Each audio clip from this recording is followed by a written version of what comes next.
Brand new release today from BetaFpv.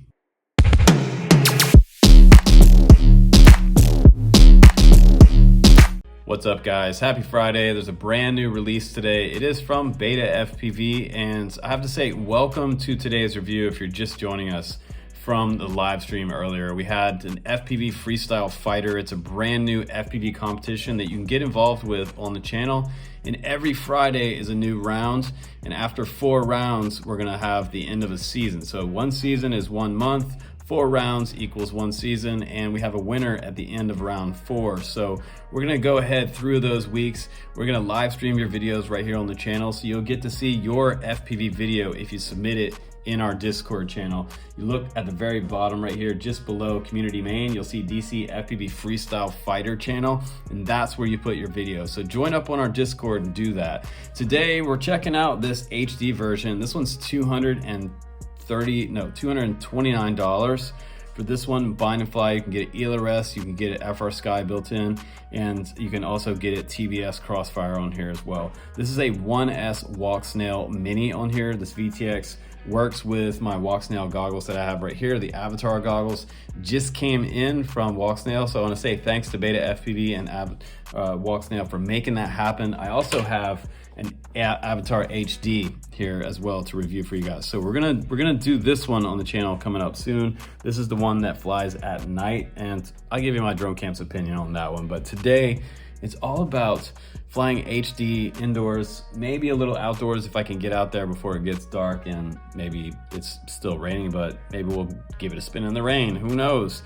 But it does look pretty good. It comes with a cable that you can take your videos off the VTX and put them down on your Mac or PC. So if you want to hook that cable up, then you can edit your videos and post them in the Discord for the FPV fighter competition.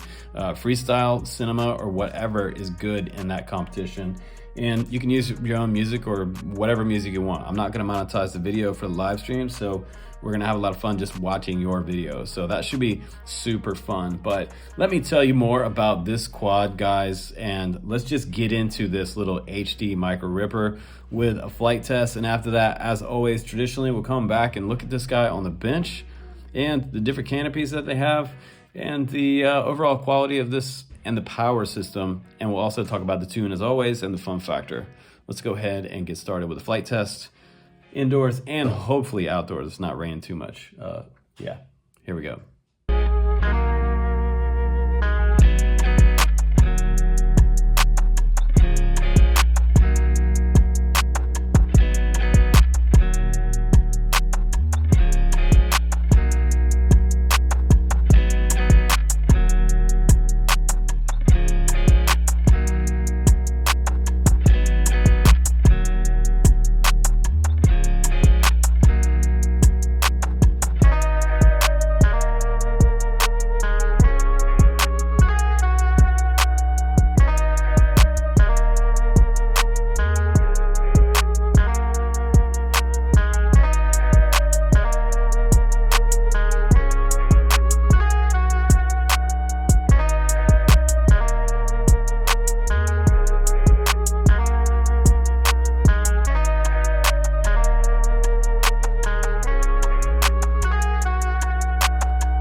Okay, so after a quick handful of flights indoors, my first flight was just way too fast on the sticks and the rates were super high out of the box. I felt like this little guy really wanted to be outside and wanted to go super fast with a lot of high camera angle here. So if you get this, you can use my kind of toned down rates for indoors. I'm gonna have some indoor rates available. I'll put those up on the screen right here. You can copy and paste those over to yours inside your beta flight. And then for outdoor rates, we're gonna use the stock rates, and we're gonna have some fun freestyle tree flips outside with this little guy. So I'm looking forward to flying this outside, and I really feel like if you're a new pilot, that's where you kind of want to be with this particular quad, because it is pretty fast on the 1102s and more sensitive on the throttle. So that's why I put a little bit of throttle expo into it to slow down the throttle bumps just a little bit of hair-like throttle inside makes this quad kind of bump up in the chair or bump up under the coffee table and kind of mess up my line. So I'm looking for nice, consistent, smooth lines indoors. And you want a nice smooth throttle expo with that. So I also put a throttle limit to about 80% in there as well to not go to 100%. And also in the long run, it makes me have a little longer flight time, but I'm able to get about, I'd say 5 minutes out of an indoor flight. So now this is my media series here. You can get an ELRS, TBS, or FR Sky receivers, and the ELRS receiver is not an SPI one, it's actually a serial one, so that's kind of nice. Inside the box, you get quite a bit of extra stuff in here. You get some extra 3-blade 45mm props in here, some extra hardware. You get this handy little cable, which is for the walk snail avatar, or the VTX, being able to hook up to the 1S Micro, and that will transfer your onboard VTX videos to your laptop, which is super nice. We're going to talk a little bit more about this a little bit later, because on first appearance of this out of the box, I knew exactly what it was, and I was like, oh, I don't like this connector right here. I don't like it. I don't like it. I don't want to like it. And I'm going to tell you why here in a minute. You also have USB cable, which can charge your batteries. You get product support in here. You get the charger. It's a 2-up charger, and it also acts as a battery checker. So if you unplug it from your computer, it will show you on here how much voltage you have in your battery. If you've never seen this before on these type of chargers, it's really cool. So this is a charger and a battery checker. It's gonna lie right now, it's not gonna show me anything. I might have to have it plugged in or to a different battery, but this is the Meteor75 right here, and this guy weighs in at about 35 grams. The walk snail version is 35 grams. And let's see if I can get this thing to work like a battery checker again. It has test on this side over here, so there we go, 4.09. And so there's your battery checker and a 2-up charger for these 1S 550s. And I'm probably getting like 5 minutes out of these batteries, honestly, with the walk snail VTX running HD at 25 milliwatts. So it's a nice long flight, but I have to say, right out of the gates, this guy is super fast, and it is as fast or faster than its little brother, the 6.5. This is the original 6.5. This is the analog one, which I absolutely love. And this one's running those old school BetaFpv motors on here. These are the 0802s, I believe. But these are 1102s, and these motors, these are my microbrushless sweet spot on 2S, and I love that. I love the way this feels outside, and this is kind of an outdoor type of power system setup on here. And the size of this quad wants to be outside. So we're gonna do a second review of this quad, another review for BetaFpv, because this one ended up being an indoor review because of a problem that I had with this 1S Micro Lite on here. That was that's the thing, and I'm going to tell you about that right now. It is the walk snail Avatar HD Mini 1S Lite kit that comes on here. You have the walk snail Avatar Lite camera as well up here. The camera looks great. It's tiltable. We love all that stuff. The problem was that if you look on the very front right here, you'll notice that something's missing. What's missing right there? Can you make a comment? That is missing. So that right there, that broke off my VTX. And once that broke off, I wasn't able to get my videos off of my quad anymore. And that's a problem. So we couldn't finish up this review today and do the outdoor flight test because I didn't have an SD card that could load up on my computer. I have a 4GB SD card here at the house. I put that in the goggles. When I put it in the Macintosh, it said, this card is not readable by this computer. It gave me that error. I've had that error before on other goggles, and usually it was like a cheaper pair of goggles.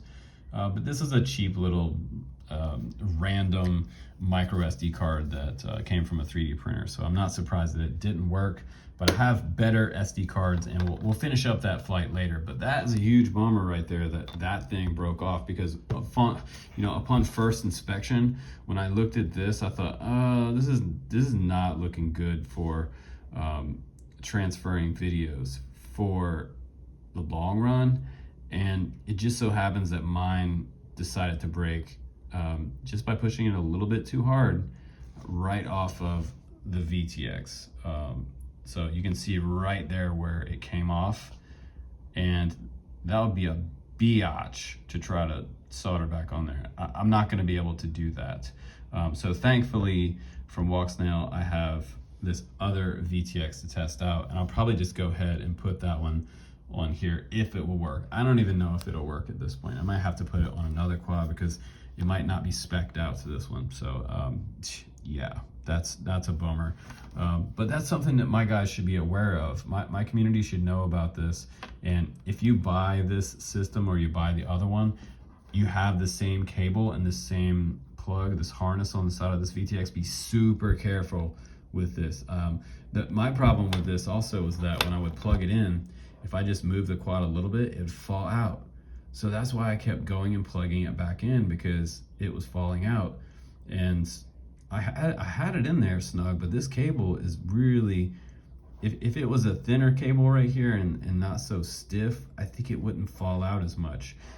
If they used a thinner cable, something that was had a little more give to it, like something like this, it probably would not fall out quite as easily. But this is super thick cable right here, and it just has a lot of heat shrink around it, so it makes it really stiff, and that's what makes it disconnect from the VTX.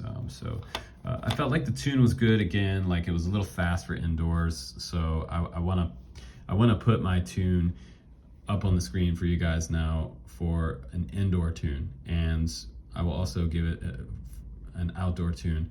And when I say tune, I mean the rates. So I want to put my rates up on there on the screen, and put these inside your BetaFpv setup on your Meteor75 Pro, and you'll have a much better flying, chilled out indoor rate on there. It'll be a lot slower and a lot smoother, and it won't have that throttle jump. The throttle jump is when you're trying to move the throttle, and just a little tiny bit of movement causes the quad to jump up into a chair or a gate.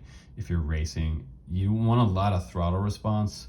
You want to be able to make long, straight, clean lines when you're flying indoors, or you're doing some kind of racing. You want to be able to corner, but not boost out and get blown out on the cornering. So it's important to put a little bit of expo. I also put a little bit of throttle limit in there to about 80% throttle limit, and that might actually have my quad fly a little bit longer because I'm not punching 100% at any time during the flight. And you don't really need to with this flight controller and this power system setup. So I think for the $100 version, if you're gonna grab the analog version, it rips. This could be a total like gorilla whoop. If you want to take this out and do some gorilla whooping with this one, you want to like fly at places that are kind of sketchy, you probably could, because it's so light that it's really honestly not gonna harm anything. It's gonna bounce off something, and you're gonna maybe get yelled at worst. So, but yeah, don't be that guy. But you should be that guy and have some fun and grab whichever one of this one you want. It supports the channel, and it keeps these really, really honest reviews coming to you guys. And I'm gonna show you things like this that happen because you guys need to know what's up with this gear. And you guys spend a lot of money on this stuff. So, you know, dollars is short right now, and I hate for anyone out there to not get what they want or be disappointed. So I think that if you're careful with this, you'll probably be okay. And you're gonna have to probably fly it in like 720p again. So I don't know. I just don't think that the software or the hardware is quite worked out yet for 1080p, but it's getting there. It looks good, and they're on a great start. So I want to see Walksnail do great, because we need companies to do good in FPV to keep us all flying, and they need your support. So I'm not here to dog them out. I'm just here to tell you what's what with this review, and tell you that this guy flies really fast and really true, and it's going to be a mad freestyle ripper outdoors. So keep those videos coming, by the way, guys, for the FPV fights, because this week has been round 1. Round 2 is next week. You have from Sunday until Friday to get your videos into the Discord server. Go to the fight thread and drop your video in there. It has to be recorded the same week. of the round so that we don't have any guys posting old videos in there. All the content's fresh, and we're gonna watch all your videos together in the live stream every Friday. So that's gonna be a lot of fun. You should definitely join us in the Discord and hit us up on Friday for the live stream, guys. If you'd like to buy me a coffee or become a Patreon as well for this awesome information, I had to put that in there. I'd appreciate it. I thank you guys, and I will see you on the next one. Take care, guys.